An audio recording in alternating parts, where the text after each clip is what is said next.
가장 궁금한 이야기를 속속 파헤치는 풍문으로 들어오시죠. 오늘도 귀가 번쩍 뜨이는 소식들 준비되어 있습니다. 네, 얼마 전 인터넷을 뜨겁게 달궜던 사건이 있었죠. 정말 놀랐어요. 네. 핫풍문으로 준비했습니다. 1990년대에 큰 인기를 끌었던 걸그룹 출신 가수가 도박 사건이 있었다는 소식인데요. 네, 남혜영 네. 기자님, 어떤 소식이죠? 네, 90년대 대표적인 걸그룹이죠. SES의 멤버 슈 씨가 6억 원대의 도박 자금을 갚지 않았다라는 내용인데요. 네. 근데 그 당시에 딱 저도 슈 씨의 SNS를 찾아봤는데 비공개인 거예요. 왜냐면 그 전날까지만 해도 아이들의 일상을 공개하고 뭐 어디 여행을 갔다 오고 이걸 공개했던 사람이 갑자기 SNS를 닫았다? 그럴 때는 약간 무슨 일이 생겼구나라고 의심을 할 수밖에 없는 상황이거든요. 그렇군요. 예, 그런데 또 굉장히 이상한 일이 벌어집니다. 슈 씨의 매니저가 한 매체와의 그 전화 통화에서 절대 아니다. 우리 슈 씨는 도박의 도자도 모른다. 그리고 가정이 있다. 최근에 해외여행도 다녀왔는데 무슨 말이냐 해서 사실 안도를 했어요. 그렇지만 여기서 또 한 번 뒤집히는 사건이 발생합니다. 바로 같은 날 슈 씨가 기존에 나왔던 입장을 아예 뒤집는 이야기를 하게 되는데요. 억대 도박 자금을 빌린 후에 갚지 않아서 피소가 된 사람, 그 걸그룹의 멤버 바로 나다라고 직접 밝힌 겁니다. 그러면서 일단은 팬들에게 죄송하다는 인사를 먼저 했어요. 먼저 아끼고 사랑해주신 분들에게 가슴속 깊이 죄송한 마음이 있다라고 이야기하면서 제가 피소된 게 아니라고 부인하는 언론 보도가 나오긴 했는데 저 자신이나 그리고 주변에 가까운 지인들은 결코 그런 부인을 한 적이 없다. 다만 소통에서 좀 문제가 있었던 것 같다라면서 해명을 했습니다. 아니, 슈 씨는 얼마 전까지만 해도 가족에 능해서 아이들과 정말 행복한 모습을 보였었는데 정말 충격적입니다. 이게 도대체 정확히 어떻게 일어난 사건인가요? 네, 서울 동부지검 형사 2부에 따르면요. 지난달에 이제 유수영 씨, 그러니까 6억 원대 사기 혐의로 이제 고소장이 접수가 되면서 수사에 착수를 했다고 밝혔어요. 근데 고소인이 2명입니다. 미국인 박모 씨와 이제 한국인 오모 씨가 있는데요. 서울 광장동의 W 호텔 그 카지노에서 이제 도박을 하고 도박 자금 명목으로 카지노 수표 3억 5천만 원을 그 미국인 박모 씨한테 빌리고 또 갚지 않았다. 그리고 한국인 오모 씨에게도 2억 5천만 원을 빌린 뒤에 갚지 않아서 고소를 한다고 밝혔습니다. 큰 돈인데, 예. 사실 우리나라 국내 카지노는 그 외국인 출입이 금지예요. 왜냐하면 저희 남편이 한국에서 열리는 대회인데도 본인이 참가를 못 하거든요. 대회도 네, 대회도 참가가 안 돼요. 예. 그래서 못 하거든요. 저는 그렇게 알고 있거든요. 네, 강원랜드를 제외하고는 그 외국인만 허용이 됩니다. 슈 씨 같은 경우에는 일본 영주권자라서 입장이 가능했다고 하고요. 그리고 그 영종도에서도 슈 씨를 막 봤다라는 목격 사실이 사실 살짝 있었는데요. 그쪽 카지노에서. 예, 영종도 같은 경우에는 아마 기억하실 거예요. 저 지난 2월에 혜영 씨랑 민효린 씨랑 결혼한 그 피로연을 했던 호텔에서 있는 외국인 전용 카지노라고 합니다. 이게 지금 빚이 6억이에요. 이게 이렇게 될 수 있나요? 돈이, 큰 돈이. 그러니까 얼마나 기간을 오래 다녔는지 모르겠지만, 그렇죠? 네. 그러니까 6억이라는 숫자 액수 때문에 많은 사람들이 이게 단번에 뭐 처음 해가지고 이 정도의 빚이 생기기는 어려울 것이다라고 의심을 하고 있어요. 그리고 게다가 여기 목격담까지 더해지면서 그 의심들이 증폭되고 있는데 일단 지난 5월에서 6월 그 즈음에 서울의 한 호텔 그 카지노에 자주 방문했다라는 이야기가 나옵니다. 상당한 액수를 걸고 게임을 했고 그때 목격자에 따르면 일단 슈 씨가 알려진 사람이기 때문에 주로 마스크를 쓰고 드나드는 모습이 보였고 그냥 공개된 곳이 아니라 프라이빗 룸에서 혼자 게임을 했다라는 이야기가 아주 구체적으로 들릴 정도로 굉장히 의심스러운 정황들이 나오는 것은 분명합니다. 네. 그 프라이빗 룸에 들어가려면 뭐 금액이 크다든지 아니면 좀 VIP 뭐 이런 분들만 들어갈 수 있지 않나요? 네, 일단은 디파짓 1억 룸이라고 알려져 있는데요. 그게 이제 1억, 최소 1억 원 정도를 맡겨야지 입장할 수 있는 그런 룸에서 못 가네. 네, 그런 룸이에요. 프라이빗 룸이. 근데 여기서 이제 슈 씨가 뭐 지인 한 명이랑 와서 온종일 게임을 했다는 얘기가 있었고요. 또 영종도 호텔 그 카지노에서 목격한 목격자의 인터뷰가 한 매체를 통해서 나왔었거든요. 이제 슈 씨가 하루 종일 게임을 하고 그 하루 만에 8천만 원 이상을 잃었다. 그래서 일어날 때 마지막 그 표정이 굉장히 좋지 않았다. 이런 내용이 있었습니다. 한 자리에서 8천만 원이요? 네, 그날 하루 동안. 그러니까 이제 프라이빗 rum은 보통 이제 일반적인 테이블은 이제 메스라고 그러고 이런 데는 이제 프라이빗 룸이라고 그러는데 네. 보통 메스 테이블 같은 데서는 그 베팅 한도가 정해져 있어요. 네. 30만 원, 50만 원 뭐 네. 네, 이제 그렇죠. 정해져 있는데 네. 프라이빗 룸으로 들어가게 되면 한도가 굉장히 많이 올라갑니다. 우리나라 아마 이 슈 씨가 좀 목격됐다고 하는 그 W 호텔 같은 경우는 제가 알기로는 5천만 원 정도가 베팅 한도라고 알고 있어요. 한 게임당. 한 게임당 5천만 원이니까 밤새 한 100게임 정도 하게 되면 정말 맥스 잃으면 50억 원도 잃을 수 있는 거예요. 네, 그러니까 사실 뭐 저 사설 도박장 사장님이세요? 왜 이렇게 자세히 안 해요. 해봤죠? 안 합니다. 그래서 이제 뭐 예치금 1억은 사실은 이제 굉장히 그 아마 최소한의 금액 정도인 거고 여기서 오가는 금액을 따져보면 사실 수억 원이 훨씬 넘어갈 가능성이 굉장히 높은 거예요. 네. 하룻밤에도 6억 얼마든지 빚질 수 있는 상황인 거죠. 국민요정이라고 불리웠던 스타였고 지금은 새 아이의 엄마로 굉장히 바쁘게 생활을 하셨었는데 어쩌다가 도박에 이렇게 빠지게 되셨을까요? 그러니까요. 예. 네, 슈 씨 같은 경우에는 사실 그 인정이 빨랐잖아요. 네. 그런 만큼 이 과정에 대해서도 솔직하게 설명은 했습니다. 얘기를 드리자면요. 우선은 도박을 잘 모르는 상태에서 지인들과 호기심으로 카지노에 방문했었다라고 말은 했는데 사실 이 말한 직후에 슈 씨가 어디서 막 목격담이 좀 나오고 있어서 여론이 사실 그렇게 좋지만은 않은 상황이에요. 왜냐면 뭐 한두 번 본 것도 아니었다. 계속 앉아 있었고 막 증언이 지금 사실 뒤따르고 있거든요. 근데 그거는 그거지만 일단 슈 씨의 입장을 좀 말씀을 드릴게요. 믿어주실지 모르겠지만 영주권을 가진 사람, 즉 외국 국적인 사람은 국내 카지노에 들어가선 안 된다는 사실을 몰랐다. 그때 알았다. 처음 알았을 정도로 난 사실 이런 카지노에 대해서 잘 무지하다라고 전혀 몰랐다. 표현을 하고요. 네. 그리고 도박의 룰도 잘 알지 못하는 상황에서 큰 돈을 잃어서 빚을 지게 됐고 그 높은 이자를 갚지 못하는 상황에서 악순환이 반복됐다라며 이 큰 액수의 돈이 어떻게 불어났는지에 대해서 약간은 설명을 덧붙였어요. 도박의 룰은 사실 별로 알 필요가 없어요. 왜냐면 지금 많이 하는 바카라라든지 블랙잭 이런 것들은 네. 룰도 없어요, 별로. 그냥 단순. 이거 아니면 이거예요. 네, 굉장히 단순하기 때문에 사실 도박 룰은 뭐 그렇게 알 필요는 없고 다만 슈 씨가 조금 더 쉽게 접근하게 된 하나의 이유를 좀 생각을 해보자면 네. 일본 같은 경우 이제 일본 생활을 좀 했었잖아요. 근데 일본 같은 경우는 우리가 흔히 빠진코라고 하는 그 슬롯 머신이 그냥 길거리에 그냥 오락실처럼 있단 말이에요. 너무 흔하죠. 그런데 합법이에요. 네, 그런데 들어가는 거는 전혀 문제가 되질 않아요. 그래서 아마도 슈 씨가 일본 생활을 좀 하다 보니까 여기 들어가는 것 자체가 그렇게 이상한 일은 아니라고 생각했을 수는 있죠. 네. 거부감이 전혀 없이 들어갔을 수 맞아요. 있죠. 근데 처음에. 중요한 거는 이게 이제 바카라 같은 경우에는요. 바카라를 아예 모르시는 분 많은데 사실 연예인 이슈가 됐거나 일반인도 이슈가 되는 상황에서 가장 많이 문제가 된 게 바카라란 말이에요. 이거는 1,000원을 걸었으면 그 다음 판에 2,000원을 걸어야 돼요.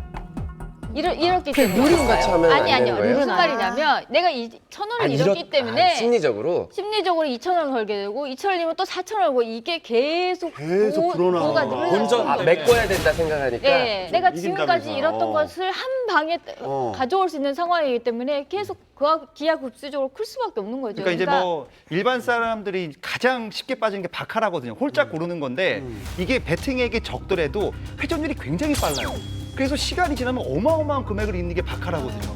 그러니까 일반의 그 순진한 사람들이 가장 먼저 시작하는 게 바카라거든요. 최근에 마카오를 잠깐 갔었어요. 네, 그래서 좀 마카오를 갔어요. 예, 예. 이렇게 지나가는데 그 쇼핑센터 옆에 이렇게 골목에 다 카지노예요. 그 안에가 한국 관광객이 너무 많으시고 카지노에서 노는 사람들이 다 보이잖아요. 와, 저렇게 중독이 돼서 계속 여기서 왔다 갔다 하는구나. 이 생각을 하고 왔어요. 근데 얼마를 쓰면 네. 그 합법이에요? 없어요. 없어. 우리나라는 10,000원 하면. 상관없어요. 그러니까 100만 지금은 덜 안 받아요? 근데 이게 그 슈 씨는 합법적인 곳에서 도박을 했기 때문에 강원랜드나 과천 경마장에서 매일같이 경마하신 분 다 삼수 도박을 걸려야 되는데 합법적인 곳에서 도박을 하는 건 상습 도박으로 하기 굉장히 어려워요. 자, 슈 씨가 왜 도박을 계속했는지도 알려져 있나요? 사실 슈 씨가 저도 이제 어제 이제 친구를 좀 만나고 왔는데 네. 최근에 소속사랑 계약이 끝났어요. 그래서 지금 소속사가 없는 상태예요. 그리고 활동이 사실 근래에 좀 많이 좀 없었거든요. 그래서 여러 가지 좀 이유로 금전적인 약간 좀 이유가 좀 있었던 걸로 좀 보이고요. 조금 그러니까 일반적으로 활동을 많이 할 때에 비하면 조금 경제적으로 조금 이렇게 어려움이 있지 않았나 이렇게 보여지더라고요. 야, 이거는 굉장히 보충하려고 도박을 하는 건 아니겠죠. 이제 그런 데서 오는 스트레스들, 뭐 때문에. 우울한 것들, 뭐 이런 것들 때문에 뭐 어디 출구가 없으니까 뭐 그러면은 뭐 게임 조금 하면서 스트레스 풀자라는 생각으로 아마 시작을 했을 수도 있어요. 그 강원랜드 주변에 가면 이제 완전히 인생 날린 분들 굉장히 많거든요. 그쵸. 그분들 사연들이 굉장히 다양해요. 그 100명인 100명의 사연들이 다 따로 있는데 그럼 그 사람들의 어떤 공통된 도박에 빠진 이유가 있느냐? 없어요. 그냥 도박에 빠진 거예요. 그렇기 때문에. 김가연 씨 같은 네. 주부 입장에서 어떻게 생각하세요? 저는 개인적으로 이제 슈 씨 결혼할 때 부케를 제가 받고 뭐? 그랬기 때문에 예, 슈 씨랑은 좀 어느 정도 이제 친분이 있는데 네. 그 친구가 피가 얇아요. 아, 말씀하신 그러니까 대로 단순해요. 제가 진짜 농담을 하거나 뭔가 놀려도 그게 농담이고 놀린다는 걸 모를 정도로 되게 뭐라 그러지 순진하지. 어떻게 보면 정말 너무 순진해서 네, 문제인 네. 경우가 되게 많았어요. 네. 근데 아이 같은 경우는 저는 이제 같은 엄마지만 아이한테 받는 스트레스는 분명히 있어요. 저도 지금 살이 빠지는 게 아이가 아프니까 저도 힘들어서 같이 빠지거든요. 그렇다고 해서 제가 게임을 안 하느냐? 저는 게임을 하면서 스트레스를 푼단 말이에요. 그러니까 내가 법적으로 처벌을 받지 않을 정말 합법적인 그런 걸로 인해서 이렇게 취미 생활을 한다든가 이렇게 해서 육아 스트레스는 풀 수 있지만 누가 봐도 이렇게 카드를 쓰고 카지노에 가고 누가 봐도 약간 죄를 짓는 그런 기분으로 본인이 갔다는 거는 제가 볼 때는 굉장히 심리적으로 어딘가에서 압박을 받고 있지 않았을까라는 생각이 들어요. 여러분들 어떻게 생각하십니까? 이게 상습 도박인지 아니면 정말 단순한 호기심에 여러분들 생각은 어떠신가요, 그러니까 뭐 슈 씨가? 슈 씨를 보면서 그 VIP 룸 거기 그 자체가 대부분 1대1로 큰 돈을 따기 위해서 거기에 출입을 하는데 슈 씨가 그 짧은 시간 안에 거기를 이용했다. 뭐 이런 설정은 있어요. 설계를 당했다라는 얘기는 있어요. 아. 그러니까 이거는 슈 씨의 의지이기보다는 주변에서 이거를 계속해서 얘기를 해서 거기까지 올라간 게 아니냐. 부추기고 돈도 뒤에서 왜냐면 대주고 그렇게 그렇게 금방 들어가신 분이 그 룸까지 가기가 쉽지가 않거든요. 저는 이제 국내 카지노는 아니고 외국 카지노 갔는데 저도 이제 거기 이제 초대받아서 구경하러 갔었거든요. 그래서 VIP룸 이런 거구나 하고 봤는데 분위기가 어떤 분위기냐면 다른 사람들을 만날 수가 없어요. 이렇게 일반 카지노처럼 사람들이 와글와글 있지가 않는 거예요. 그래서 정말 프라이빗하게 하나 봐요. 그래서 누가 왔는지조차도 모르고 누가 얼마나 금액인지조차도 정말 그 관계자가 아니면은 알 수 없는 그런 구조더라고요. 그런데 딱 보면 위압감이 들어요. 아무것도 없어 보이는데도 위압감이 들기 때문에 제가 볼 때는 이거는 거의 자의적일 수밖에 없는 상황이지 않았나. 제가 볼 때는 이거는 아무리 옆에서 뭐 해봐라 하는 거는 그러니까 타의가 아니고 자의라고 저도 유혹에 생각해요. 넘어간 그게 것은 위험해요. 자기의 잘못이다. 근데 이게 사실 네. 이렇게 매일매일 드나들 정도로 돼야 뭐 이런 거지만 사실 뭐 한 달에 뭐 한두 번 가고 뭐 이런 정도 수준이었을 수 있거든요. 그래서 이게 그 도박을 해서 이제 법적인 처벌을 받거나 이런 게 아니라 이제 돈을 빌렸는데 돈을 갚지 않는 상태이다 보니 그분이 이제 그 고소장을 내서 이제 고소가 이제 시작이 되면서 이게 문제가 된 거예요. 상습 도박자인 것처럼 얘기하는 것도 좀 아닌 것 같아요. 근데 좀 도박도 문제가 있다고 봐요. 왜냐하면 물론 들어갈 수 있어요. 외국인 전용 카지노에 슈씨 같은 경우는 일본 영주권이 있기 영주권자니까. 때문에 네. 들어갈 수는 있어요. 근데 하지만 슈씨는 그럼에도 불구하고 대한민국 국적인 거예요. 스스로를 외국인이라고 생각하지 않는다면 외국인 전용 카지노는 안 들어가는 게 맞죠. 당연히 비난받아 네. 마땅하다 그렇게 보여지는데 그 출입을 한 것 자체가 불법은 그게 아니잖아요. 변호사들이랑 제가 얘기를 얘기가 해봤는데요. 상충되나요? 네, 여러 가지 의견이 있어요. 그러니까 뭐냐면 여러분들과 얘기를 해봤는데 3명의 변호사는 도박죄 성립이 가능하다고 얘기를 했거든요. 그러니까 수사기관의 의지에 달렸다고 얘기를 했기 그럴 수 때문에 있죠. 그거는 네. 어떻게 보느냐, 어떻게 접근을 하고 어떻게 파고드느냐에 따라 달라질 수 있는 부분이라고 전 들어서 무조건 문제가 없는 건 아닌 것 같아요. 남편 임유성 씨는 이 아내의 사건에 대해서 어떤 반응을 보이고 계신가요? 네. 예, 정말 가장 궁금했던 부분이고 네. 혹시 이 부부가 이 사건으로 인해 조금 불화가 있지 않을까라는 조심스러운 추측도 저희도 사실 해봤는데요. 임효성 씨가 직접 한 언론과 나서서 직접 인터뷰를 했습니다. 슈는 좋은 엄마, 좋은 아내이다. 그 누구보다 제가 잘 알고 있다. 다만 아이 셋을 키우며 최근 육체적 피로가 극도로 심했고 연예 활동의 기복 등으로 스트레스가 많았다라면서 슈를 아는 누구나 잘 아시겠지만 워낙 순수해서 물정이 어둡고 꼬임에 넘어가곤 하는 경향이 있다. 큰 실수를 저질렀고 깊숙이 반성하고 있다라고 이제 남편으로서 할 수 있는 말은 다 했어요. 네, 그러네요. 근데 또 여기다 두고 아까 우리가 계속 말했다시피 이제 팔은 안으로 굽고 내 아내니까 아이의 엄마니까 말을 할 수 있는데 여기서 너무 세상 물정을 모르고 순수하다는 말은 조금 좀 과하지 않나. 저는 좀 개인적으로 좀 많이 안타까웠어요. 그런데 최근에 이 부부의 불화설이 있었다고요? 이 부분에 대해서도 역시 임효성 씨가 이야기한 부분이 뭐 이혼, 뭐 부부간의 마찰 이런 추측들이 난무하고 있지만 모두 사실이 아니다라고 딱 일축했습니다. 네. 지금 궁금해서 그러는데 그 남편분하고 슈 씨가 같이 사업을 하고 있는 건가요? 어떤 아니요. 사업인가요? 전혀 다른. 전혀 다른. 다른 두 분이? 사업이긴 하지만 이제 네. 이 가족이 많이 언론에 노출이 됐잖아요. 네. 이제 CF나 이런 거에서도 같이 뭐 모습을 드러내거나 이제 유기적으로 연결된 건 상당히 많다고 알려주고 있어요. 근데 제가 알기로는 네. 슈 씨가 분명히 도박을 한 거는 어쨌든 잘못을 한 건데 빚 변제에 있어서 이자를 계속해서 갚은 걸로 알고 있거든요. 그래요? 근데 상대가 이렇게 공개적으로 고소를 하고 뭐 이런 식으로 문제를 삼는 거는 어떤 의미로 그거를 하는지 그게 중요한 것 같아요. 그러니까 만약에- 최근 뭐 제가 이제 최근 네. 좀 만났는데 그러니까 합리적인 의심들을 조금 하고 있어요. 연애 생활을 오래 했던 쪽에선. 왜냐하면 이제 이게 근래 한 1년 전후 좀 안 된 그러니까요. 일이란 말이에요. 우리 돈을 빌려주고 했던 것들도 사실 불과 몇 개월 전이에요. 그래서 이게 엄밀히 얘기하면 돈을 받아야 하는 사람 입장에선 지금 고소를 하는 게 맞지 않아요. 왜냐하면 그 돈을 받기 위해서라면 슈 씨가 계속 활동을 해야 되고 그걸 계속 변제를 해야 되는 게 더 자기에게 이득이에요. 사실은 돈을 받아야 하는 사람 입장에서.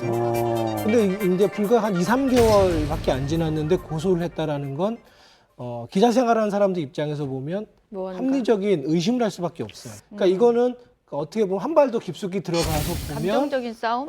이렇게 보이지 않는 무언가가 있었던 게 분명하다. 그러니까 연예인이 도박을 하면요. 네. 사실 너무나 많은 이해관계가 물려 있어요. 사실 이 6억은요. 슈 씨, 우리 사실 대중들에게 말하는 6억은 사실 굉장히 큽니다. 진짜 커요. 근데 연예인한테 6억은요. 슈 씨처럼 알려져 있고 SNS에 활발하게 하고 있고 사업을 많이 육아 사업 쪽으로 많이 하고 있는 연예인에게는 이 6억이 결코 큰 돈이 아니에요. 금방 회수할 수 있는 돈이에요. 근데 여기까지 했다는 건요. 이 뭔가 또 다른 게 있지 않을까라는 또 저는 또 그런 추측을 조심스럽게 해봅니다. 예. 근데 저는 그렇게 생각해요. 큰 돈이 아니라 그래도. 아니, 물론 이제 그렇죠. 네, 이게 연예인들이 똑같이 그렇게 말씀하시면 안 되는 게 왜냐면 연예인들도 어렵게 물론 저 인식의 차이가 있겠지만 뭐 기간의 차이가 있고 근데 참 어렵게 번 돈이거든요. 슈 씨도 분명히 자신이 뭐 어린 시절부터 남들하고 다른 생활을 하면서 어쨌든 그 혜택도 받았지만 그 반대의 경우도 많았거든요. 그러니까 자꾸 이렇게 연예인들이 자기는 돈 못 번다 이걸 강조하려고 그러는데 절대 그렇지 않아요. 그러니까 우리가 그렇지 않아요. 이름 알고 있는 정도 그래서 수준이라면 꼽냐? 아니 그렇게 말씀하시면 안 되고. 말씀 끝난 다음에 정식으로 반론을 해야지 꼽냐 그러면 우리가 지는 거예요. 왜 그렇게 말씀하세요, 홍석천 씨? 아니 나이고 논리적으로 대응을 해야지. 꼽냐 그렇게 방송도 한다고 하고 못나 보이고 이러니까 연예인들이 욕먹는 거 아니에요? 쉽게 돈 번다고 이 생각 드는 거 아니에요? 끝나고 나서 저희가 반론하겠습니다. 정말 말씀드릴게요. 쉽다는 표현은 저 말고 빨리 번다는 거예요. 그러니까 빨리. 벌어들이는 단위가 그렇게 크다. 말씀하시면 단위가 굉장히 크다는 거예요. 네. 저 춤 무대 연습해갖고 저 3천만 원 벌었는데 여기서는 10분이면 잘하면 1억을 벌어요. 그러니까 당연히 도박에 빠질 수밖에 없는 거죠. 하나 더 붙이자면 사실은 도박장을 스스로 먼저 찾아가는 연예인이 있겠습니까? 없어요. 맞아요. 이거는 없어요. 그러니까 유혹이 항상 주변에 있어요. 항상 도사리고 있고 항상 주변에 그러니까 어딘가로 틀릴 수 있는 사람들이 주변에 있어요. 그러니까 내가 스스로 내가 도박이 좋아서 카지노를 먼저 그냥 혼자 아무도 부르지도 않았는데 혼자 제일 먼저 가가지고 도박하는 연예인이 있겠습니까? 없어요. 주변에서 같이 가보자. 재밌다. 하고 그러니까 유혹을 하는 사람들이 항상 있어요. 거기 유혹에 한번 빠지면서 나도 모르게 계속 점점 빠져 들어가는 거예요. 근데 이게 꼭 도박뿐만이 아니라 다른 것도 다 마찬가지거든요. 그러니까 네. 주변에서 항상 이런 유혹들이 있다라는 걸 꼭 아셔야 되고 연예인 주변에 항상 많습니다.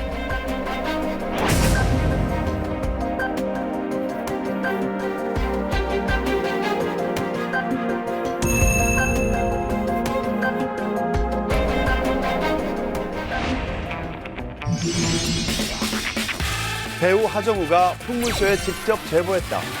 아버지 김영권의 학력은? 네 자매가 모두 박사. 연예계 박사 1호 하춘화. 학구열 넘치는 미녀 김아중. 대학 교재 집필한 서현우. 갑질 논란에 휩싸인 90년대 인기 가수 잼 황현민. 단독 인터뷰.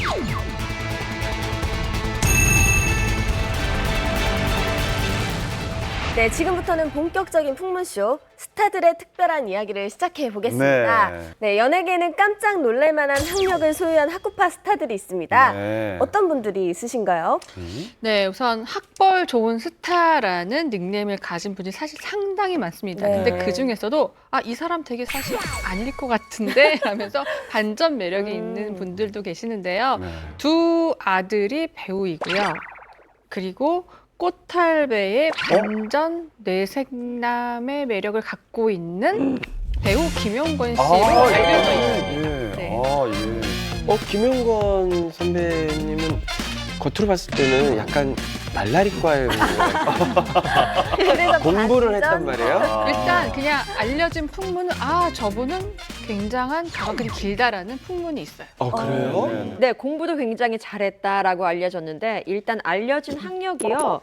연세대학교라고 알려져 있어요. 그런데 학교보다도 조금 더 눈여겨볼 만한 것이 바로 전공입니다. 제가 이걸 듣고 깜짝 놀랐죠. 패션학과, 의류학과, 그것도 가능하네요. 어울리네요. 언론정보학과 뭐 이런 거, 철학과 이런 것도 있을 수 있어요. 굉장히 어울리는 분야가 많네요, 김용건 네. 씨가. 그런데요, 공부를 잘한다. 김용건 씨가 당시에 무려 의예과에 들어갔다. 우와. 나오네. 의예과가 뭐예요? 의대. 의학 의대. 의대? 의대를 의예과라고 예, 해요. 예, 그렇습니다. 그러니까 이제 의예가 프리메디컬이라고 그래서 그러니까 의사가 되기 전에 배워야 될 여러 가지 예를 들면 생물이라든지 뭐 분자물리학 이런 것들 있잖아요. 그런 걸 배우는 게 이제 의예과라고. 아니 저도 이게 줄임말이에요. 의학 그러니까 예절. 의학 무슨 얘가 들어가는 게 예. 이게 얘가 무슨 예예요? 그러니까 예비한다. 예비학이에요. 예비한다. 근데 의예과 했지. 그게 그러니까 의대라고 네, 보시면 네, 되겠는데 그렇죠. 되게 센 데군요. 뭐 상위 0.5%만 들어간다라는 이야기가 나올 정도로 굉장히 수재만 가는 곳으로 네. 예나 지금이나 뭐 그렇게 알려져 있죠. 요즘은 흔히 우리가 얘기하는 문과 이과 할 때 이과생들이 가장 선호하는 직업군이 이제 의사 뭐 이렇게 되다 보니까 이과에서 가장 이른바 그 공부 잘하는 친구들, 성적 좋은 애들이 이제 가장 많이 가는 곳이 이제 의예과인데 연대라면 아무래도 이제 우리나라에서 또 많이 유명한 학교다 보니까 서울대, 연대, 고대 같은 경우는 뭐 0.5% 상위 이 정도 성적 가진 친구들이 보통 많이 가는 학교긴 하죠. 야, 공부 잘하셨구나. 예.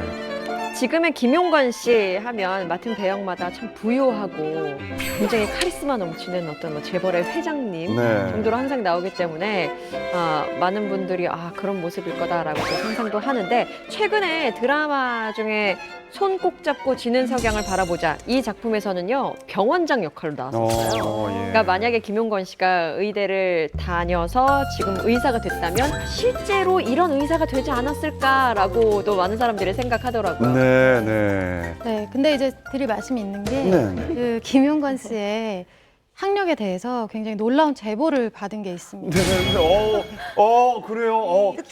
특종을 잡으신 거예요? 예. 긴 가방끈의 반전의 스토리가 존재하는데요. 예. 이 믿을 만한 제보자는 하정우 씨. 네. 너무 확실한 제보잖아요. 확실하죠. 아, 예, 그래서 예. 이제 제가 이거 풍문쇼에서 이번에 이제 그 김용건 씨를 다루는 걸 알고 이제 예. 하정우 씨와 통화를 해서 아, 예. 이제 여쭤봤어요 직접 이게 어떻게 되는 친하시구나, 건지. 이렇게 네, 좀 통화하시면서. 취재를 예, 오랫동안 예. 했으니까. 근데 네. 그 김용건 씨가 사실은 데뷔 초에 좀 이렇게 외모가 막 엘리트 분위기가 난다, 네, 네. 뭐 의사 역할이 잘 어울린다 이런 얘기를 되게 많이 들었다고 네. 해요. 그래서 이제 그게 와전이 되면서 연대 의예과를 뭐 중퇴했다 이렇게 소문이 난 거라고 하더라고요. 그 소문이라고요, 그냥. 오, 네. 안 들어간 거구나. 네. 아, 아니에요? 어머. 네, 그래서 이게 지금 사람들이 되게 많은 분들이 이걸 사실로 알고 계시는데 방송에서도 예전에 뭐 나왔던 것 같고, 근데 이제 하정우 씨한테 직접 들은 바에 의하면 그 단 한 번도 김용건 씨가 본인 입으로 나 연대 의예과 중퇴했어라고 말한 적은 없으시다고 해요. 근데 그게 소문을 난 건데 굳이 또 방송에 뭐 예를 들어서 직접 나가셔가지고 이 연대 의예과 소문은 잘못된 겁니다라고 해명을 하기도 좀 묻지도 않는데. 네. 그러니까 물어본 사람도 이게 네, 그래서 사실은 해명할 기회가 없으셨다고 얘기를 하더라고요. 이 유수경 기자의 이 말이 되게 중요한 게 뭐냐면요. 실제로 김용건 연세대라고 검색어를 치면요. 그러니까 입학을 했다가 기정사실화돼서 굉장히 기사가 많이 나와 있어요. 그리고 방송에서도 다뤄졌기 때문에 정말 아니, 근데 이거를 굳이 하정우 씨가 제보를 하셔서 아니 그러니까 뭐 김용건 씨는 이거에 대해서 얘기한 적이 없는데 그렇게 그쵸. 소문이 날 수 있는데 네. 그러니까 그걸- 실은 뭐 먼저 제보를 했다기보다는 제가 여쭤본 거죠. 이게 아, 연대 의대 예. 중퇴를 하셨다고 하는데 이게 맞냐, 왜 중퇴를 하셨을까 궁금해서 이제 여쭤봤더니 아 그거요. 그거 아니에요. 아, 쿨하게. 네, 아, 그래서 성대모사 예. 네, 약간 웃으면서 내가 너무 웃으면서, 당황해. 예. 이거 아니에요? 이거 아니에요? 네, 진짜요? 다 그건 줄 알고 있는데 아니에요. 이렇게 하시더라고요. 근데 말씀하실 기회가 없었고 직접 얘기하신 적은 없다고 이렇게 네. 얘기를 하시면서 제가 이제 풍문으로 들어쇼에 나간다고 얘기를 했어요. 그랬더니 이참에 그러면은 잘 밝혀달라. 이거 아니라고 얘기를 하시더라고요. 아, 쿨하시죠? 와, 풍문쇼를 통해서 처음으로 밝혀진 거죠. 네, 네. 단독. 아니, 그러면 최종 학력이 그러면 어느 대학교입니까? 네. 그래서 이제 정확히 얘기를 하면 연세대학교를 다닌 적은 없으시고 용산고등학교를 졸업한 게 최종 학력이라고 해요. 근데 그 부분에 대해서도 사실은 좀 하정우 씨의 되게 쿨한 그런 면모에 놀란 게 사실은 좀 뭐 신뢰 같은 느낌이 들었어요. 제 그럼요. 입장에서는. 네. 근데 최종 학력을 밝히는 거는 조금 만약에 원하지 않으신다면 얘기를 안 하셔도 된다 이렇게 얘기를 했더니 하정우 씨가 아니 용산고 졸업입니다. 용산고 졸업입니다. 아니, 이걸 말을 해도 될까요? 그러니까, 네 사실인데요. 이렇게 하시는 거예요. 아버지는 싫어하실 수도 있고. 지금 음성이 들리는 것 같아요. 근데 김용건 씨가 조금 혼낼 수도 있지 않을까. 왜 그런 얘기? 아니 근데 그 당시 여러분 모르겠지만 용산고가 대단하죠. 굉장히 공부 엄청 굉장한 잘하는 명문이에요. 거예요. 거기 들어가려면 시험을 쳐서 맞아요. 엄청 어렵게 들어가는 학교가 용산고예요. 그래서 졸업하고 예. 아마 이제 바로 뭐 이렇게 이쪽 일을 생각을 하셨던 것 네. 같아요. 지금 제 생각에는 하정우 씨가 아빠하고 이렇게 합의가 안 된 상태에서 네, 안 예, 그렇게 얘기를 하시는 이러다가 거죠. 뭐. 이러다 예. 김홍건 씨가 또 하정우 씨에 대해서 뭐 하나 폭로하지 않을까. 우리 아들은 김조리예요. 쇼 풍문쇼에. 예. 그리고 개인적으로 그 김영건 선생님이 굳이 그런 말을 안 하신 게 저희가 이해가 가는 게 네. 가끔 저를 약간 교포, 유학파인 줄 아는 나도 분이 그럴 줄 있어요. 알았어. 말이 어눌하니까. 단어를 말이 몰라요. 근데 슬리피 씨를 오래 본 사람은 알 수 있어요. 절대 아니라는 걸. 근데 처음 보면 표정이라는 걸. 예. 처음 보면 래퍼 하니까. 처음 보면 약간 래퍼라는 이미지도 있지만 단어를 잘 몰라요. 한국 어려운 단어를 몰라서 얼굴도 약간 교포 같은. 생각을 많이 해요. 근데 그래서 영단어도 말이 몰라. 끊겨. 근데 슬리피 씨 진짜 외국에서 안 살았었어요? 저 이태원 오래 있었죠. 그래서 제 연관 검색 국적이 있어요. 예. 국적, 슬리피 국적. 아, 진짜요? 슬리피 국적이 있어요. 어디예요? 그래서 제가 뭐 굳이 궁금한 거지 사람들이. 네, 저도 굳이 말 안 하거든요. 뭐, 예. 뭐 그래서 국적이 어딘가요? 한국. 한국, 대한민국. 근데 진사 나올 때는 난 진짜 외국에서 살다 온 사람이라고 저는 100% 믿고 있었어요. 오. 그러다가 여기서 방송에 와서 딱 보니까 와우. 그래서 이해를 합니다. 말을 굳이 안 슬리피 하시는. 씨는 외국말도 못하고 한국말도 못하고 둘 다 못한다고 보시면 되겠습니다.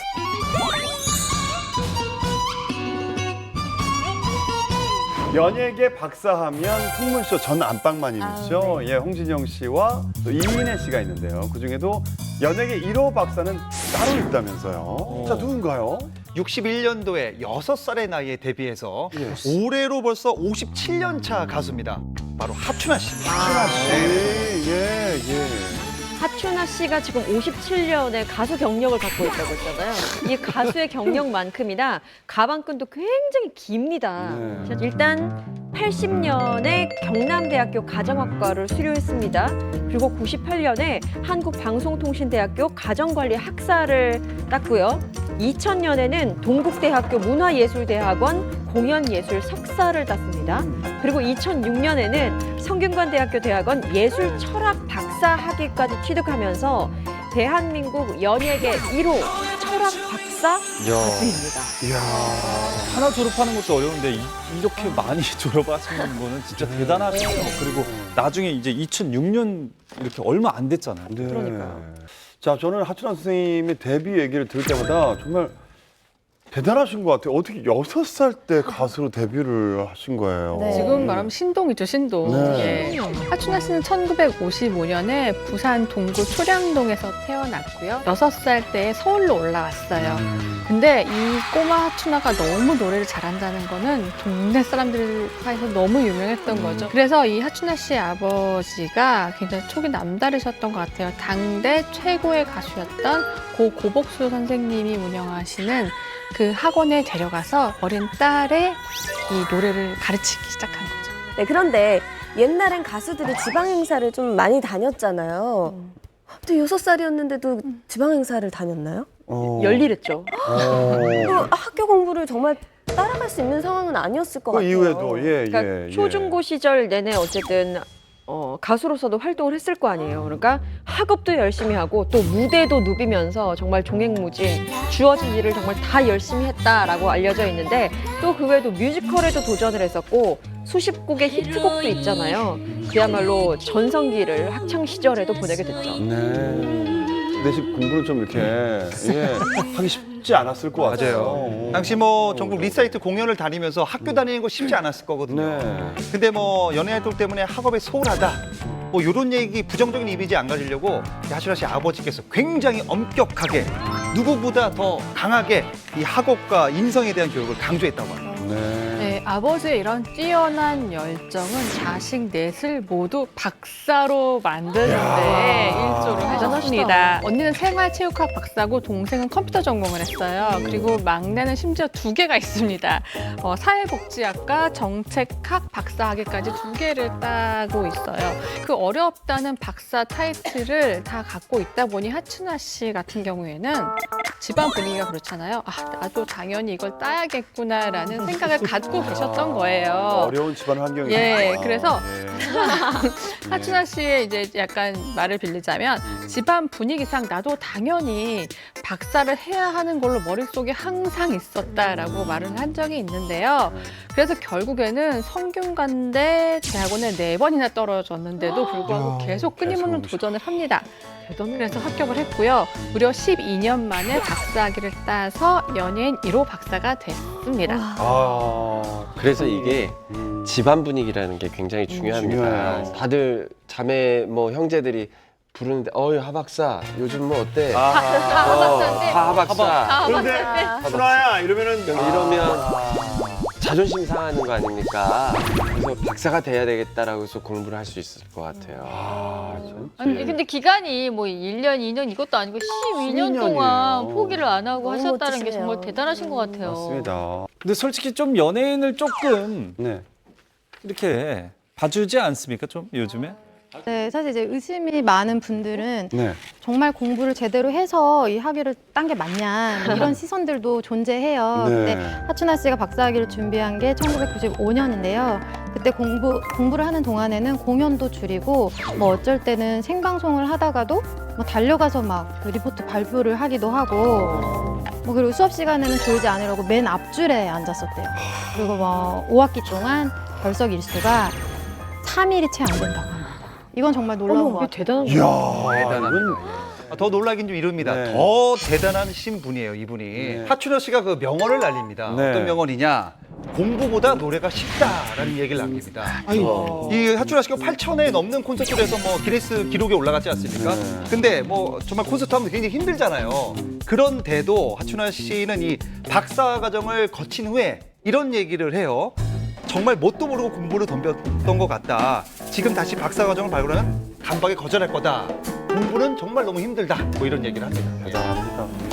자, 친구 중에 외모 훌륭하고 인성도 훌륭하고 지능도 대단한 친구는 정말 드물잖아요. 네.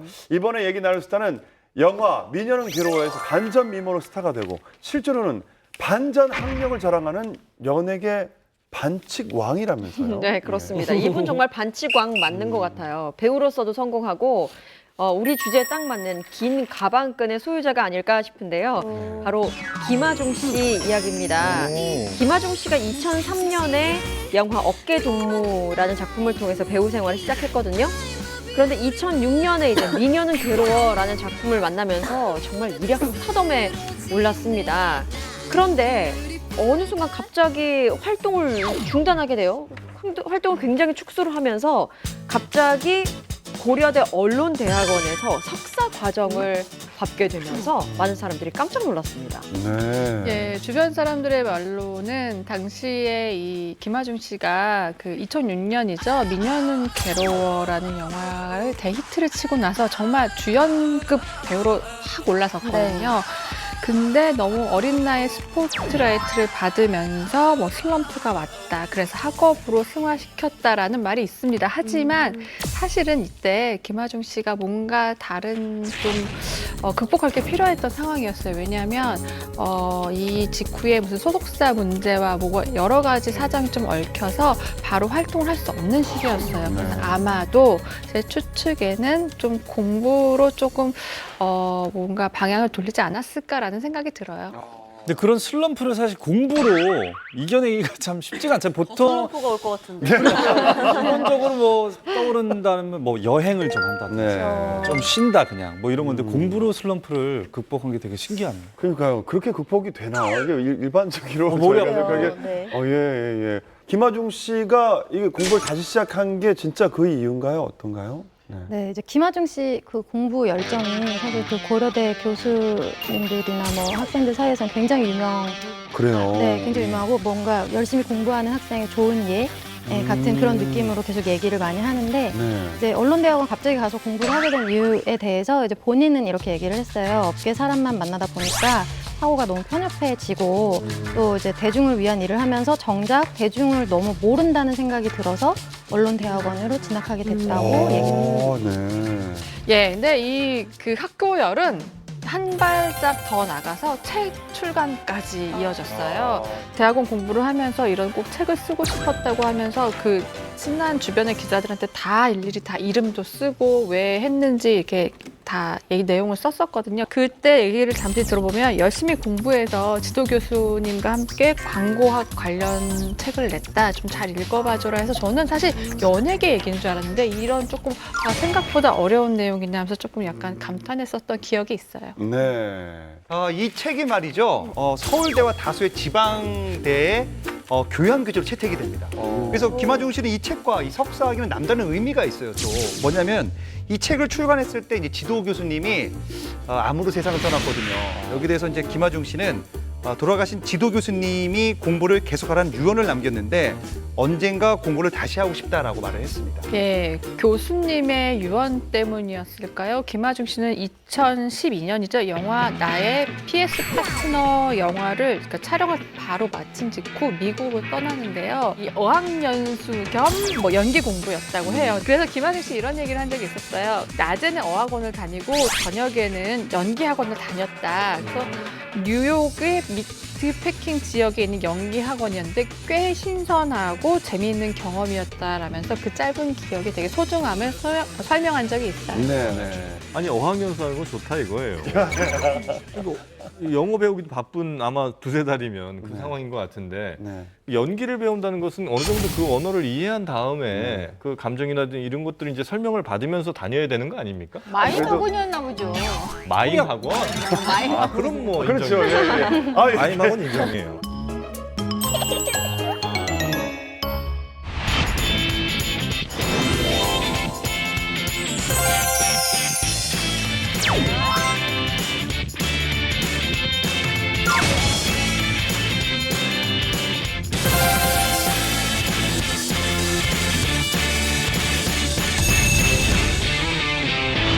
2018년도 세계 대학 순위에서 여러분 서울대는 몇 위 정도 될 것 같습니까, 여러분들? 58위. 아닙니다. 갑자기 그거보다 뜬금없이요? 높습니다.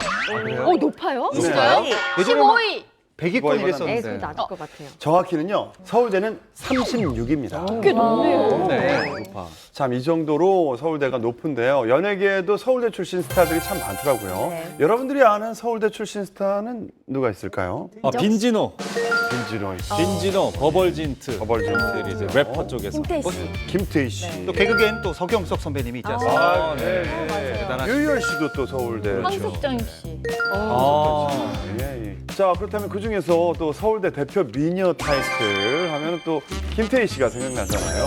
김태희 씨는 의류학과를 나왔죠? 김태희 씨는 서울대학교 의료학과를 특차로 입학을 하고 졸업을 한 재원인데요. 학교 다닐 때부터 정말 김태희가 저 강의를 들은다면 남자 학생들이 정말 주르륵 바뀔 정도로 인기가 많았다고 하고요. 이 사실은 이한희 씨도 직접적으로 얘기를 한 적이 있었어요. 예전에 둘이 어땠어? 친구였죠. 그러니까 친한 언니예요. 친한 언니. 근데 태연이는 정말 학교 다닐 때부터 너무 인기가 많았고요.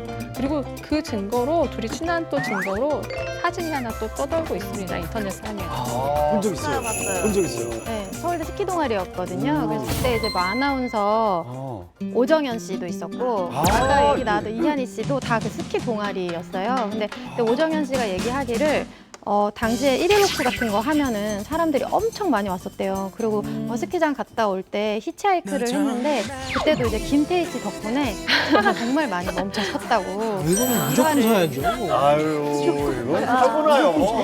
안 설 수 없죠. 안전 문제예요. 예. 뭐 많은 분들이 이제 서울대 출신들이 있지만 아직까지도 이 김태희 씨 미모를 능가하는 분은 없지 않나. 제 개인적인 생각입니다만. 아, 예. 서울대 동문 계보를 보니까 대단한 분들이 정말 많은데 네. 그런데 최근에는 전 이분이 새로운 매력을 발산하고 계시는 분이 있어요. 유독 눈에 보이시더라고요. 누구? 네. 배우 이상윤 씨. 아, 예. 아주 네, 예, 순수해요. 아주 네. 이거. 요즘 예능을 통해서 정말 무한 매력을 너무 발산하고 저도 있죠. 이분이 요즘에 너무 눈에 보이더라고요. 네, 예. 근데 이상윤 씨 같은 경우는 서울대학교 물리학과를 졸업을 이건 뭐 했고요. 네. 0.2%, 1%. 그런데 재밌는 건 이 프로그램에서 출연만 했다면 뭐든지 약간 이론적으로 접근하려고 해서 공식을 시도하려는 무슨 너무나 허당 매력이라고 하잖아요. 그래서 예. 의외의 백치미가 있는 배우로 재발견이 되고 있습니다. 맞습니다, 맞습니다. 네네. 2000년 서울대학교 자연과학대학 물리천문학부에 입학한 이상윤 씨는 정확히는 모르지만 상위 1% 성적, 자신의 수능 점수는 400점 만점에 370점을 맞았다라고 대단한 밝힌 적도 있습니다. 거예요. 예. 이상윤 씨 이렇게 공부 잘했는데 어린 시절에는 배우 뭐 이런 거에 전혀 관심이 없는 완전 모범생 타입이었다고 해요. 그래서 고등학교 시절에는 막 젖살도 있었고 뭐 두꺼운 안경을 쓰고 다니고 하면서 지금의 그 꽃미모가 많이 가려져 있었던 것 같거든요. 지금 안경 쓴 왼쪽 모습, 저기 대학교 모습인, 저기 대학교 때 모습이네. 안경 벗은 것도, 그렇죠? 뭔가 개구장이 같은 느낌이. 그래도 정말 잘생겼어요. 잘생겼네요. 예, 예. 저 모습인 거죠, 그렇죠? 숱이 많네요. 정확하다. 예, 예. 머리가 위로 쓰네요. 비율이 네. 또 이렇게 또 좋고 비율도 좋고, 하시니까. 예. 네, 뭐 학창 시절의 취미가 드라마 보기, 만화책 보기 이런 거 좀 혼자 할 수 있는 그런 것들이었다고 하는 걸 보면 약간 좀 조용한 그런 성격이 있는 것 같고요. 고3 시절에도 학교에서 야간 자율학습 끝나면 바로 집으로 가서 또 좋아하는 드라마를 봤는데 뭐 햇빛 속으로, 해피투게더 이런 것들 많이 봤다고 합니다. 아, 그래요? 네. 고3 때? 저도 뭐 드라마랑 만화책은 엄청 좋아했어요. 근데 네. 왜 저는 서울대를 못 갔을까요? 머리가 나쁘잖아. 나쁘지 않은데? 공부 안 했잖아. 공부를 일부러 안 했어, 일부러. 사랑해요, 진짜. 정말로요. 공부 머리가 따로 있잖아요. 공머. 예, 슬피 씨는 다른 쪽은 뛰어나신 그럼요. 거고, 예, 그 뛰어난 부분이 묻혀 있는 것뿐이죠. 예, 난 이제 그게 그런 드러나면 친구 되는 봤어요, 진짜. 우리는 막 죽으라고 막 공부하는데 한 친구는 그냥 이렇게 쓱쓱쓱 보고 나는데 맞아요. 만점. 네. 이런 친구들이 있더라니까요. 이상윤 씨가요, 본인이 서울대를 갈 수 있었던 비결을 밝힌 바 있거든요. 네. 많은 학부모님들이 지금 집중할 것 같은데, 네. 본인을 이렇게 표현했습니다. 자신은 집과 학교밖에 모르는 학생이었다. 이렇게 얘기했어요. 그러니까 많은 사람 그게 어떻게 비결이 될 수 있느냐라고 야유를 보냈는데 아니다. 그래야만 서울대를 갈 수 있다라고 목소리를 높였습니다. 꼭 수능 만점자들이 인터뷰 나오는 거 보면 전 그냥 교과서만 공부했어요. 뭐 학원 다닌 적 없어. 뭐 맞아요. 이렇게 얘기하잖아요. 그러니까 이상윤 씨도 사실 크게 다른 게 없어요. 고3 시절 내내 학교에서 졸았던 기억을 한번 떠올려 보니까 수업 시간에 딱 한 번, 고3 기간 내내 딱 한 번 졸았다고 하고요. 또 학교에 등교를 해서 하교를 할 때까지 아예 자리에서 일어나지 않는. 그만큼 집중을 해서 학교에서 정말 그냥 딱 앉아 있는 그것이 바로 비결이라고 했고요. 또 자야 할 시간에는 확실하게 또 숙면을 잘 취해서 수업 시간만큼은 집중력을 높였다고 합니다.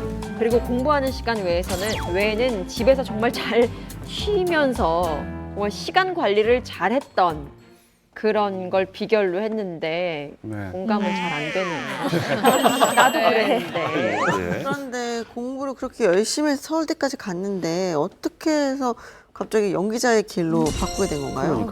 예, 이런 기회는 정말 운명처럼 다가오는 것 같은데요. 2004년이었어요. 이상윤 씨가 공익근무요원으로 근무할 당시 길거리 캐스팅이 된 거예요.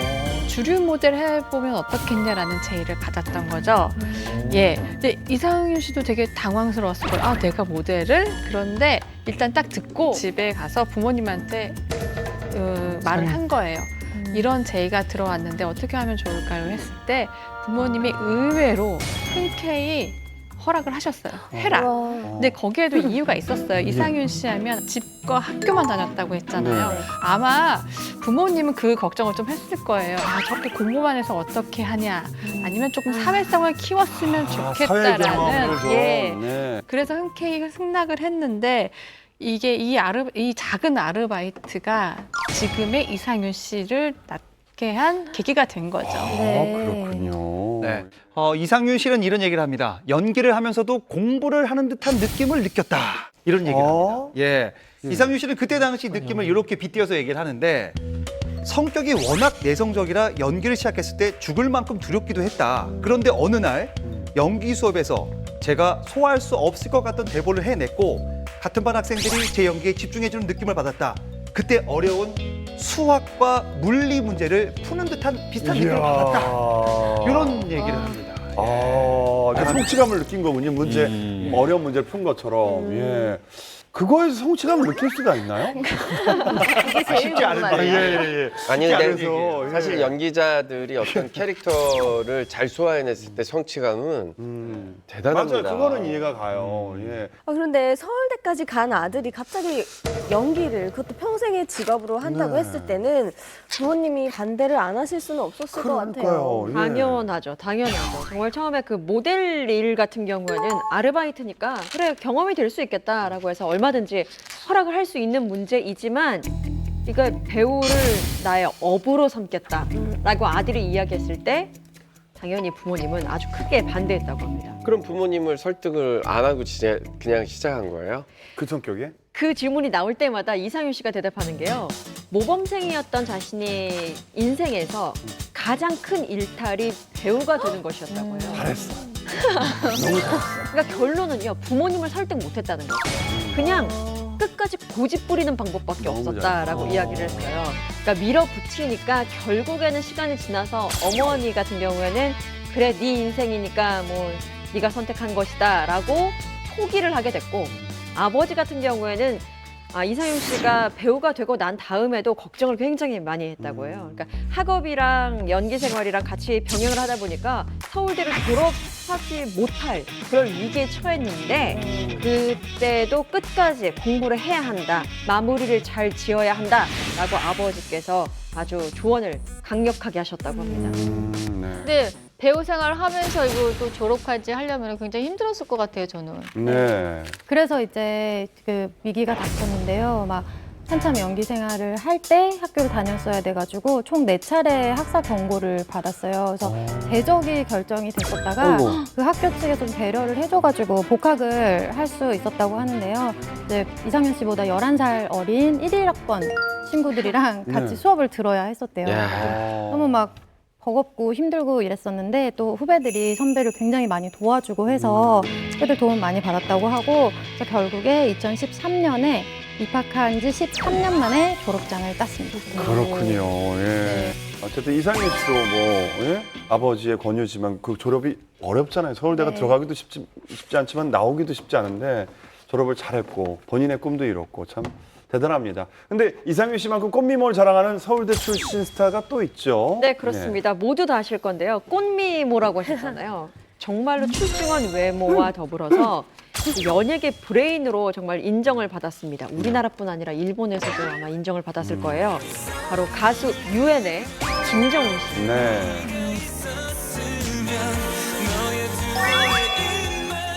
김정은 씨는 노래도 잘하고 연기도 이제 하시잖아요. 맞아요. 배우로도 활동하고 네네. 있죠.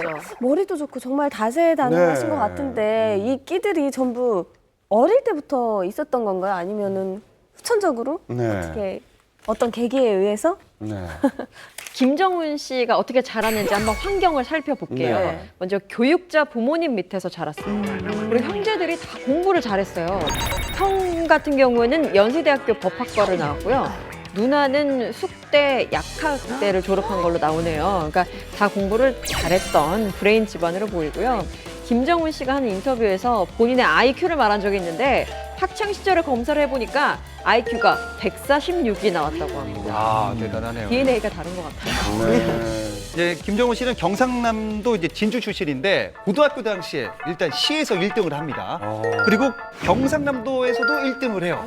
그리고 전국에서도 1등을 했다 뭐 이런 풍문이 있는데 뭐 직접 좀 들어보니까 전국에서 1등은 안 해봤고 최고 성적이 67등. 전국에서 대단하네요. 대단하죠, 이 보통 정도면. 보통 학교에 보통 300명, 400명 이렇게 있었는데 저 같은 경우 전국에서 67등이면은 거의 상위 1% 아닌가요? 그런데 이렇게 출중한 지방과 머리를 가진 모든 걸 가지고 있는 김정은 씨도 슬럼프에 빠졌던 시절이 있다고 하는데요. 네, 모든 걸 완벽하게 다 갖춘 남자이기 때문에 뭐 머리도 좋고 잘생기고 뭐 사실 부족할 게 없을 것 네. 같잖아요. 그런데 이 슬럼프는 본의 아니게 어렸을 때 이 상처가 좀 크게 다가왔는데 그게 뭐냐면 초등학교 때 집안 형편에 따라 아이들을 차별하는 선생님을 보고 아, 나는 정말 기억하고 싶은 선생님이 없다라고 밝힐 정도로 이제 어린 아이에게는 그게 좀 가슴 아픈 상처였던 것 같아요. 그래서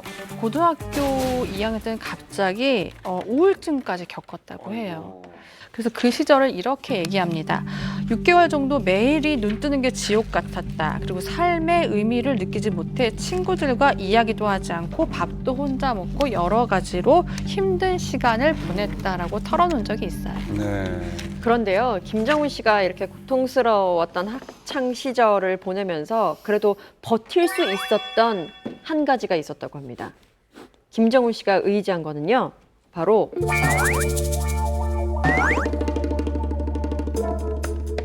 수학이었어요. 그러니까 숫자가 사랑스러울 때가 있다라고 이야기를 한 게요. 지나가면서 차 번호판을 보면서 수식을 만들어서 이렇게 성립을 시키는 그 정도로 수에 집중을 하면서 그런 희열을 느끼고 숫자가 그만큼 사랑스럽고 너무너무 재밌었다고 하는 거죠. 그래서 우울증에 걸렸던 그 시기에도 자율학습 시간에 수학을 풀면서 그렇게 마음의 어떤 안 좋은 것들을 다 떨쳐냈다고 합니다. 하여튼 대단해요. 김정은 씨 독특한 면이 있는데 지금 가수를 시작하게 된 거는 지금 행보하고 좀 달라요. 그렇게 수학 이게 사랑에 빠지고 막 공부 잘하고 그랬는데 어떻게 연예계에 들어오게 되는 거예요? 네, 이게 좀 재밌는데요. 네. 김정은 씨가 우울해하던 시절에 네. 하나의 사건이 있었습니다. 그게 네. 뭐냐면 바로 여장대회였는데요.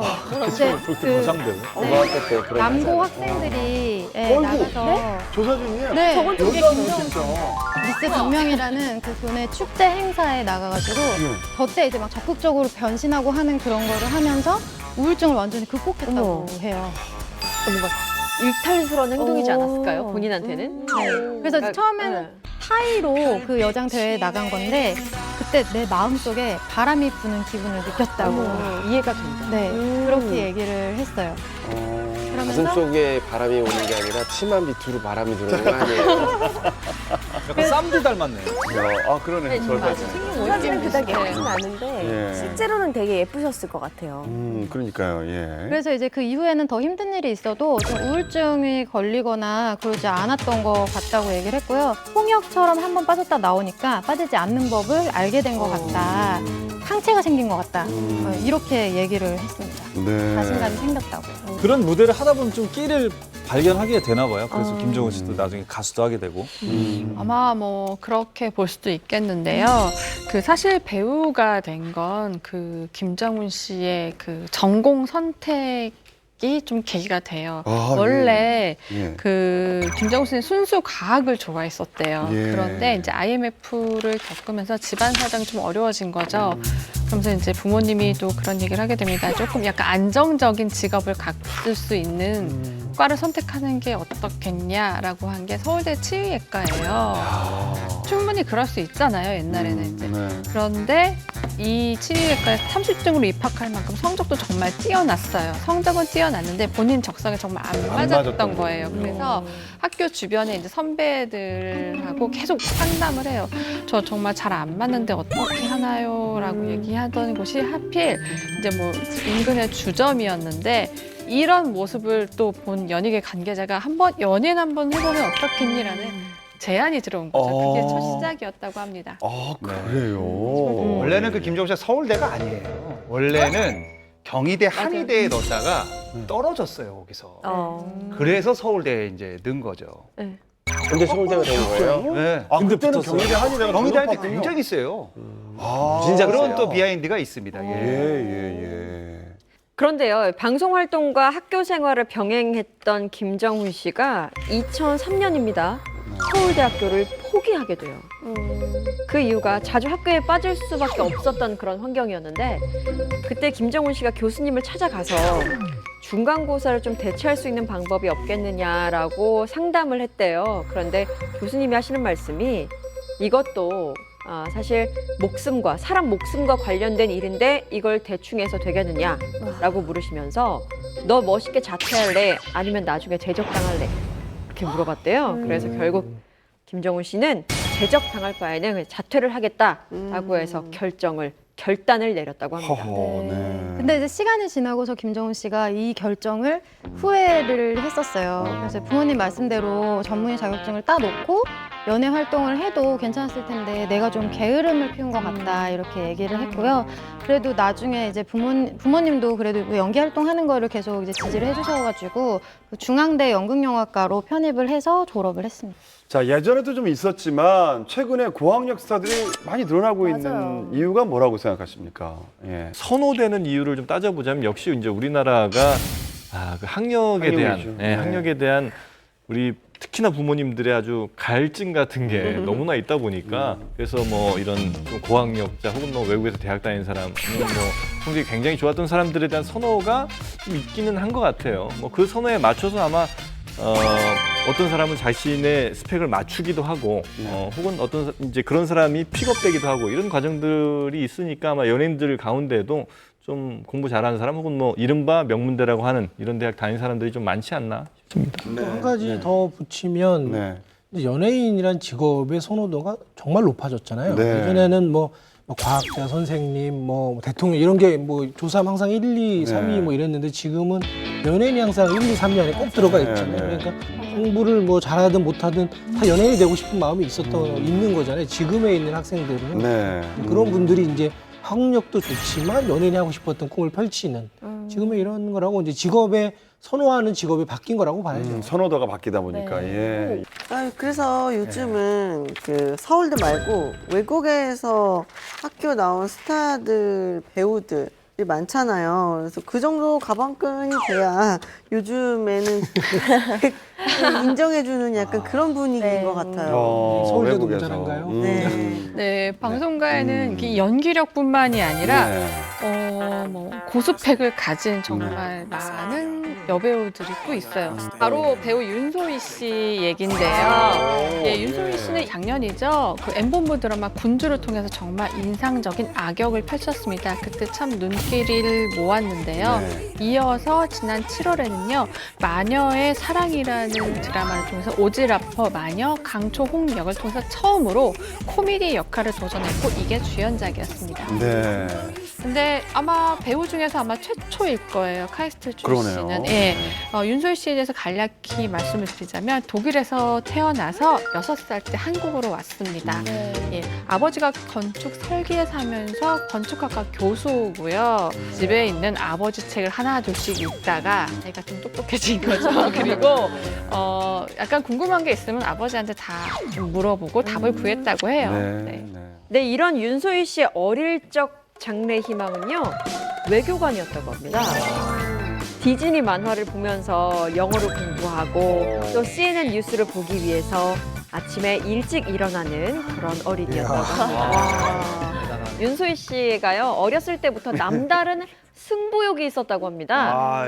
학창 시절에 남자들이 하는 이 격한 운동을 했던 그걸 좋아해서 중학교 때는 아예 최대 학생한테 직접 축구 과외를 받았었던 그 욕심을 부렸던 친구라고 하고요. 또 승부욕을 알려주는 또 일화 하나가 있는데 독일에서 한국으로 왔어요. 다시 와서 어린 시절을 이렇게 부산에서 보내게 됐는데 10살 때쯤이었다고 합니다. 친척 삼촌이 윤소희 씨의 사투리를 보면서 좀 놀렸나 봐요. 아이가 사투리를 쓰니까 귀여워서 놀랬겠죠. 그런데 거기서 자존심이 약간 좀 상했나 봐요. 바로 표준어를 공부해서 사투리를 싹 없애고 표준어로 바로 바꿨다고 합니다. 어린 나이에. 야, 아이가 바꾸기 쉽지 않았을 텐데. 쉽지 않은데 좀 남달랐네요, 정말로. 그게 다가 아니에요. 이 친구가 그러니까 윤소희 씨가 어릴 때 이제 동네 오빠가 영재고에 진학하는 걸 보고 승부욕이 막 발동해가지고 본인도 세종과학고에 진학을 했습니다. 세종과학고 세종과학고에 가서도 윤소희 씨는 올 A를 맞을 만큼 정말 잘합니다. 굉장히 특출난 사람이었다고 합니다. 이렇게 공부 잘하는 비법에 대해서 수업 시간에 무조건 올인해야 된다. 선생님의 농담까지 외워야 한다고 강조를 했는데요. 실제로 선생님이 수업을 하다가 네. 바닷가에 뭐 갈매기가 뭐 이런 설명을 하잖아요. 네. 전혀 관련이 없잖아요. 이것까지 다 받아 적었대요. 왜냐하면 융통성이 그렇게 없어요. 그림도 네. 그렸네. 그 정말 집중하고 농담까지 받아 적다 보면 이렇게 공부할 때 그 당시 상황이 떠오르잖아요. 연상으로. 알겠죠? 예. 그래서 공부할 때 분명 이 부분이 떠오른다. 이게 정말 효과적으로 복습을 할 수 있는 방법이다고 얘기한 거 보면 저는 사실 이거 굉장히 좋은 방법이라고 생각해요. 지금 과학고 얘기했잖아요. 네. 86년도에 원래 과학고는 여자는 못 가게 돼 있었어요. 아이고야. 그죠? 예전에는 정말요? 86년에 최초로 여중생들을 대상으로 여자 과학고 들기 위해서 그때 뽑았던 적이 있었어요. 근데 저도 그때 뽑혔어요? 뽑혔었어요. 그래서 결국은 여자 여학생들 입학이 허가가 안 떨어져서 최종적으로 안 떨어져서 그게 무산이 된 적이 있었어요. 그리고 나서 한참 뒤에 있다가 이제 남녀 공학으로 그 과학고가 바뀌었었거든요. 원래는 남학생만 가게 돼 있었어요. 근데 그 당시 어느 정도 성적이 네, 다 시험을 보고 통과해서 아이고 뽑혔었어요. 가연씨 대단하시네 진짜. 아니 그게 불과 몇십 년 전이라는 게 왠지 남녀 놀라워요. 86년에 86년도에 중학생이었다니.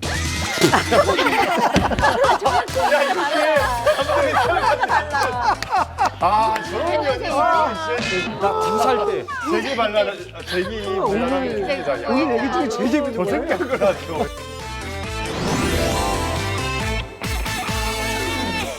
자, 윤소희 씨는 뭐 중학교 시절부터 나는 배우가 되겠다라는 꿈을 가졌다고 합니다. 네. 그래서 배우를 하겠다고 경로도 알아보고 실제로 캐스팅도 됐다고 해요. 네. 근데 부모님이 반대가 굉장히 심했다고 해요. 그리고 여기서 이제 김태희 씨가 등장을 하는데 한참 이제 김태희 씨가 뭐 학력 미녀로 유명했지 않습니까? 이거를 이제 윤소희 씨 어머니가 TV를 보면서 이런 얘기를 해요. 저렇게 공부도 잘하고 예쁘고 인기도 많고 다 갖춘 배우가 있는데 네가 가진 게 뭐가 있냐? 이렇게 한번 그렇게까지. 한번 무시를 해요. 예. 그리고 마지막에 못을 박은 게 너는 공부도 못하는 게 이렇게 얘기를 합니다. 그래서 윤소희 씨가 그때 또 승부욕을 자각을 이제 합니다. 네, 결국 윤소희 강하게 키우셨네. 윤소희 씨는 세종과학고를 졸업하고요. 예. 카이스트 생명화학공학과에 입학을 하게 됩니다. 근데 정말 그 윤소희 씨가 약간 발칙하다고나 할까요? 딱 입학하자마자 엄마한테 한 말이 있습니다.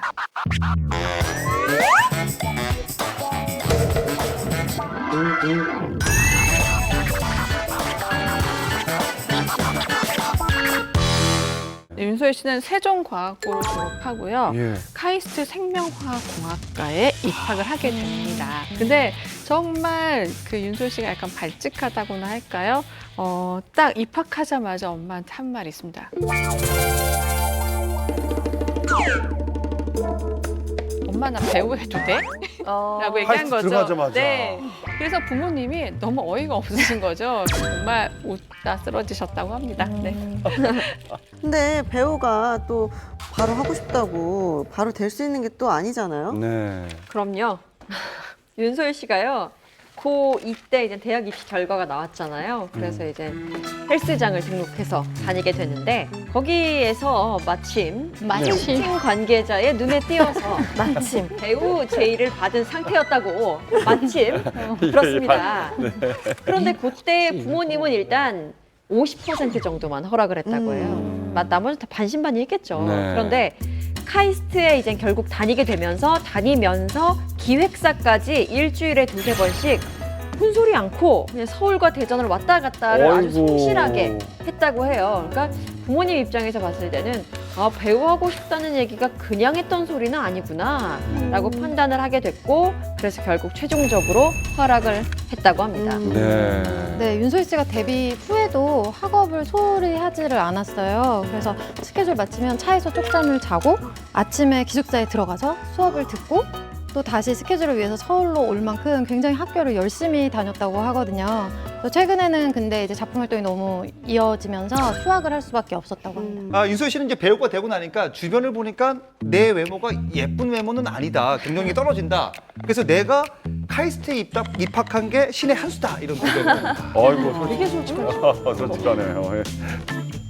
뭐 사실 명문대에 갈 정도로 공부 잘하던 자녀가 갑자기 뭐 연기를 한다고 하면 바로 찬성할 부모님이 어디 있겠어요. 맞아요. 예. 사실 저희 어머니 아버지도 굉장히 저 때문에 속상하셨죠. 제가 고3 때 이제 대학교 갈 때 연극영화과를 간다고 한양대를 간다고 해서 근데 아버지가 딱 밤새 왜 네가 연극영화과를 가려고 하느냐 이거 질문에 안 그러면 저 죽을 것 같아요. 이 한마디에 아버지가 다음 날 아침에 도장 찍으셨어요. 근데 저도 음악을 한다고 예. 했을 때 네. 항상 음악을 한다고 고등학교 때부터 얘기를 했지만 부모님들이 항상 그런 생각이 있는 것 같아요. 음악이나 어떤 배우나 어떤 예체능? 뭐 예술 쪽은 열심히 해도 돌아오지 않는 곳이다라고 항상 말씀하셨어요. 공부는 열심히 하면 수학이 바로 뭐 1등이면 1등 이런 게 있는데 맞아. 이쪽은 너무 불확실하다. 맞는 말씀이시죠. 맞는 말이에요. 네. 저희 부모님은 항상 제가 하고 싶은 거에 지원을 해주셨던 분들이라 뭐 그렇게 크게 반대하고 그러시진 않으셨어요. 않으셨어요? 네, 근데 이제 제가 만약에 제 아이들을 낳는다면 만약 공부를 잘하는데 연기를 하겠다 그러면 뜯어 말릴 거예요. 연기를 안 시키겠다? 이 연예계 활동하는 거에 대해서 그 정신적으로, 심적으로 이렇게 힘듦이 많아서 저는 아이들한테 그런 거를 알려주고 싶진 않아요. 근데 세상 살면 힘들지 않는 게 없어요. 나는 맞아요. 지금 엄마지만 우리 아이가 나는 연예인 한다고 그러면 본인이 원한다면 우리 아이가 프로게이머가 되겠다면 여자이지만 본인이 원한다면 본인이 하고 싶은 건 해야지. 자기 인생이고 자기가 살다 죽어야 될 인생이 아니에요. 내가 하고 싶은 것도 못 하고 살 거면 나는 무슨 삶이야. 남편분이 살아있는 게 배우 한다 아니지. 그래요. 우리 남편이요? 네, 지금. 우리 남편은 발연기인데 영화를 찍은 적이 있어. 발연기가 심하더라고. 아, 여기가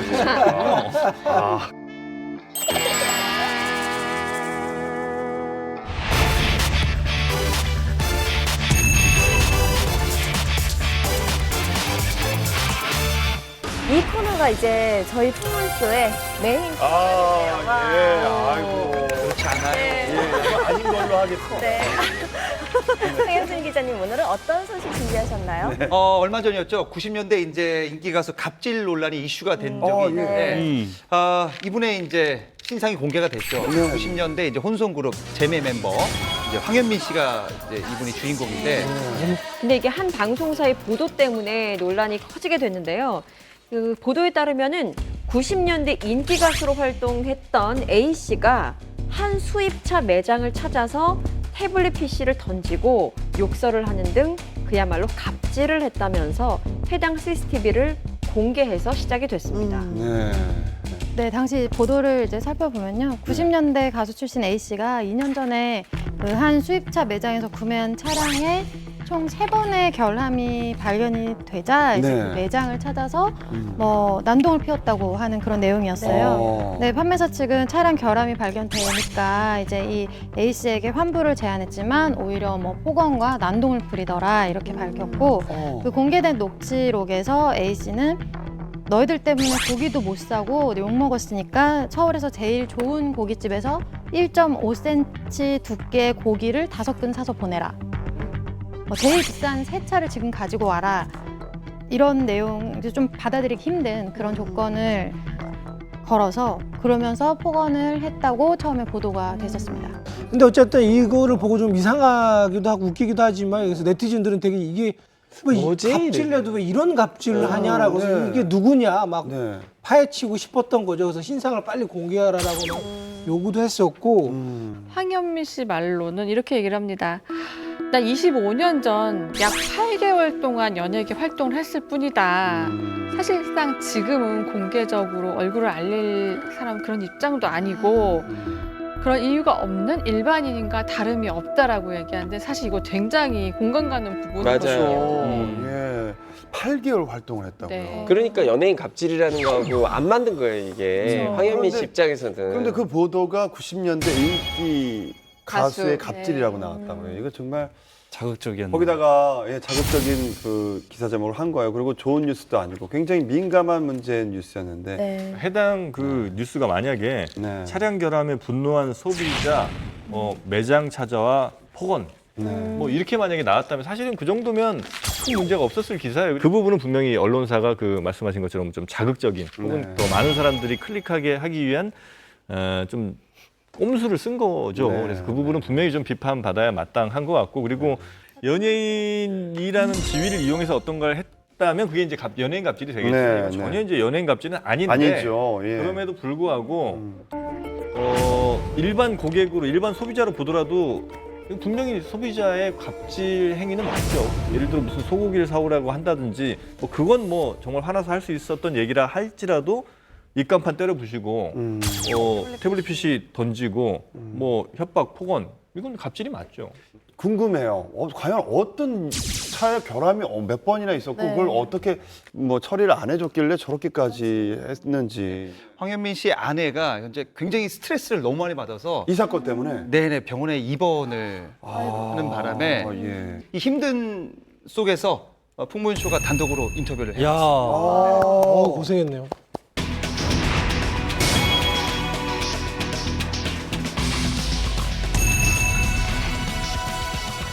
가는 도중에 차 안에서 어머니가 쓰러지시고 엄청나게 무섭더라고요.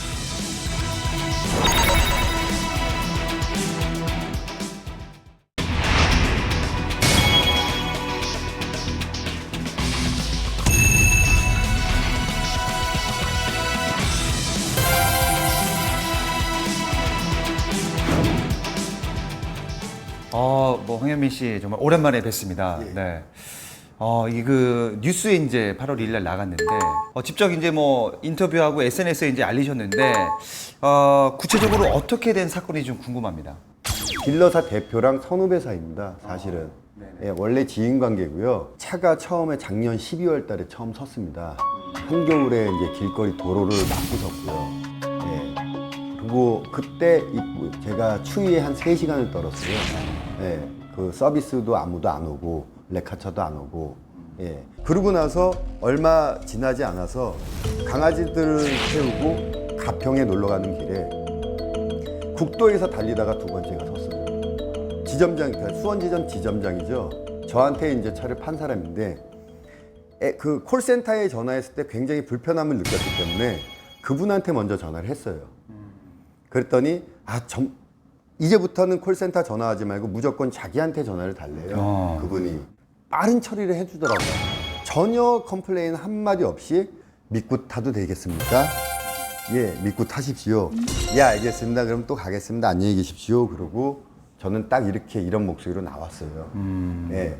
그럼 세 번째 이제 차가 섰을 때 그때만 좀 얘기를 좀 해주십시오. 네. 장모님, 그리고 처남댁, 그다음에 처조카, 그다음에 제 와이프, 그리고 제가 운전하고 여자 4명이랑 저 혼자 타고 예, 제가 부산서 갔다 오는 길이었어요.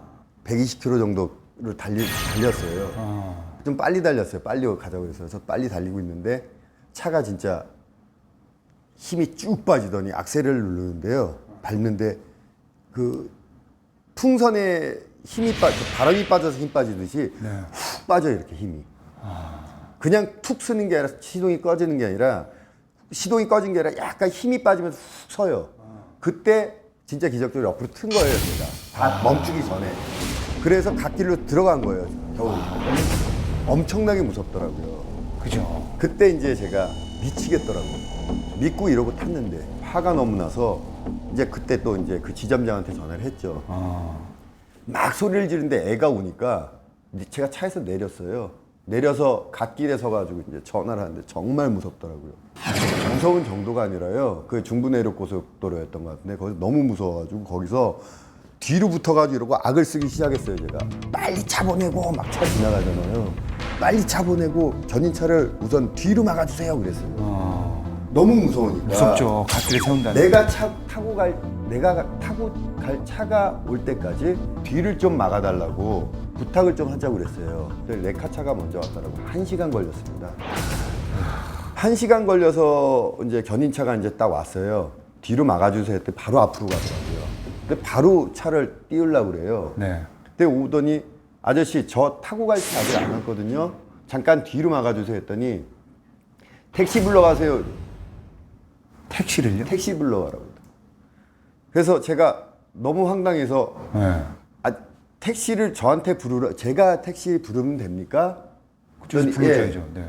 그 사람한테도 화를 내고 싶었는데 너무 황당해서 견인하시는 분한테 제가 화낼 일이 아니잖아요. 그분은 콜센터든 그 지점장이든 직원들한테 연락을 받고 온 사람이잖아요. 그죠, 제가 그죠. 직접 전화한 게 아니라.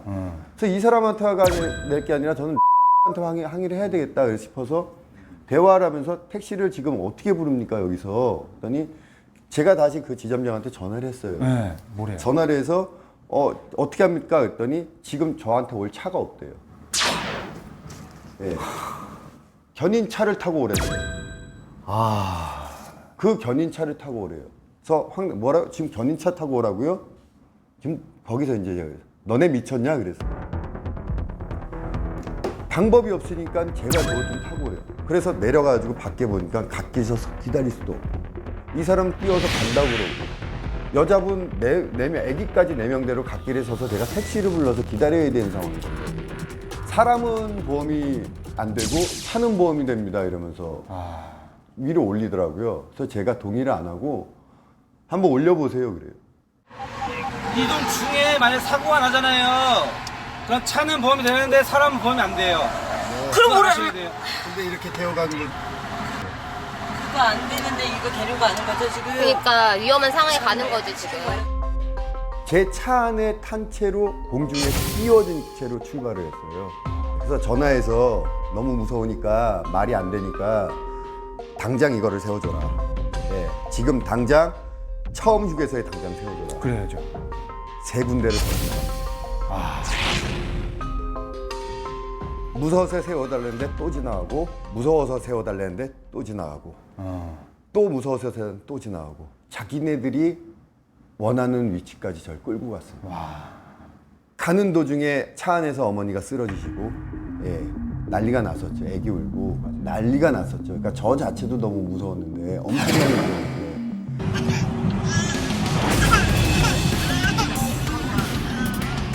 엄마 괜찮아?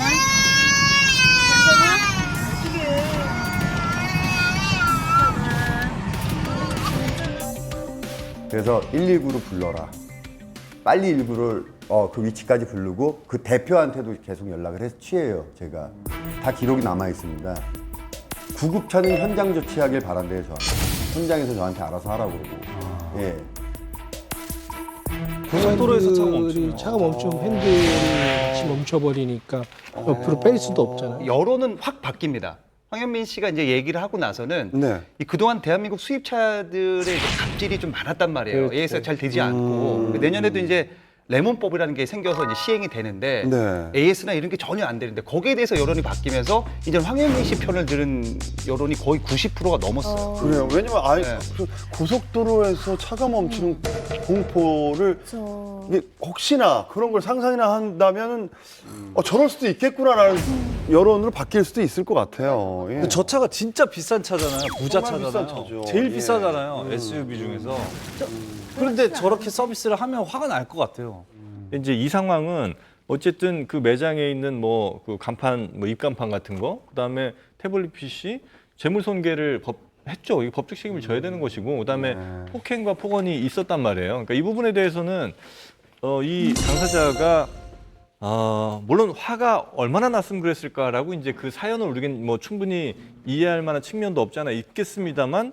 그럼에도 불구하고 이 방법 자체는 대단히 잘못됐다고 얘기할 수밖에 없죠. 아니, 네, 근데 그건 잘못된 거는 인정했고. 그 점층의 가정은 일반적으로 공감이 간다 이거죠. 그러니까 그게 잘못된 행동이라는 걸 동의하는 건 잘못됐다는 얘기만 아니지만 하는 거죠. 잘못된 거죠. 이게 우리가 뭐 장신구 뭐가 하나가 떨어져서 교환한다의 개념이 아니잖아요. 생명하고 관련되고 또 내 가족하고 관련되기 때문에 저는 저 분노보다 더 분출됐으면 됐지 그 이하로 할 것 같지는 않아요. 솔직히 물론 그런 막 심정은 이해된다라는 것과 나 같았으면 나도 저랬어. 이거는 조금 다른 건데 약간 미화되는 거는 우리가 좀 경계해야 된다. 왜냐하면 폭행, 뭐 폭력적인 행동은 어떤 걸로도 이유가 사실 성립할 수 맞아요. 없는 거거든요.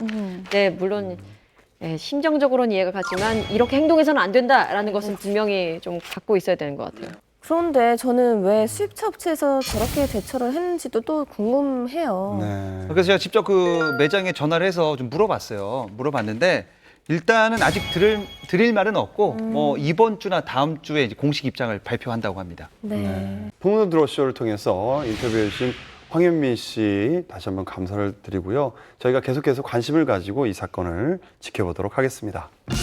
자, 오늘 풍문으로 들어쇼에서는 스타의 반전 학력에 대해 이야기 나눠봤는데요.